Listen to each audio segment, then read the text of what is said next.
मोहम्मद अमीन sir, हो सकता है मेरे शब्द आपको थोड़ा बुरे लगें, लेकिन क्या आपको लगता है कि चुनाव आयोग की जो इस पूरे चुनाव के दरमियान भूमिका है वो शर्मनाक है?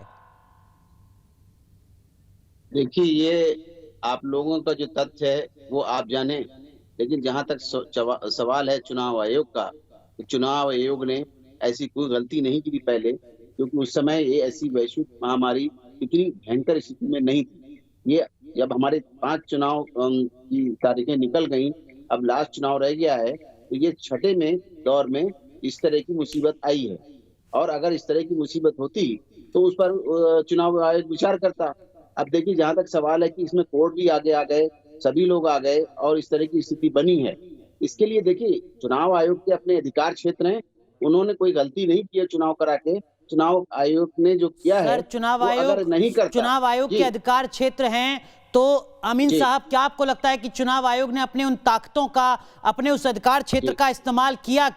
क्या चुनाव आयोग वास्तव में जो आर्टिकल 324 है उसी के तहत काम करता नजर आया पश्चिम बंगाल के चुनाव में? क्या चुनाव आयोग जो रिप्रेजेंटेशन एक्ट की धारा 57 है, जिसमें यह कहा जाता है कि अगर आपदा है, अगर इमरजेंसी है, तो चुनाव को टाला तक जा सकता है, क्या चुनाव आयोग अपने उन्हीं अधिकारों का इस्तेमाल करता नजर आया इस चुनाव में? क्या चुनाव आयोग का कोई विवेक नहीं था कि वो समझे कि किस तरीके की रिपोर्ट्स आ रही हैं एक्सपर्ट्स की?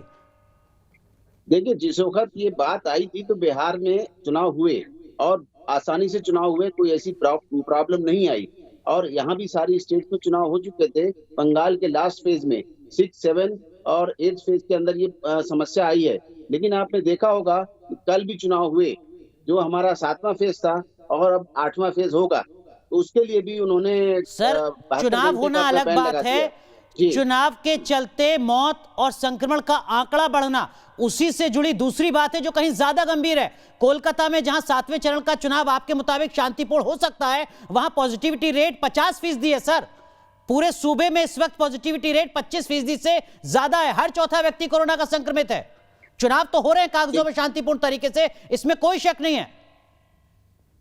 तो सारी पार्टियों को आगे आगे कहना चाहिए, कोई एक पार्टी से मतलब नहीं है, सारी पार्टियों को आगे आगे बोलना चाहिए। और प्राइम मिनिस्टर को भी बोलना चाहिए, होम मिनिस्टर को भी बोलना चाहिए और इलेक्शन कमीशन को बताना चाहिए, लिख के देना चाहिए कि हम नहीं चाहते चुनाव। उसमें इलेक्शन कमीशन फिर लेगा अपना स्टेप।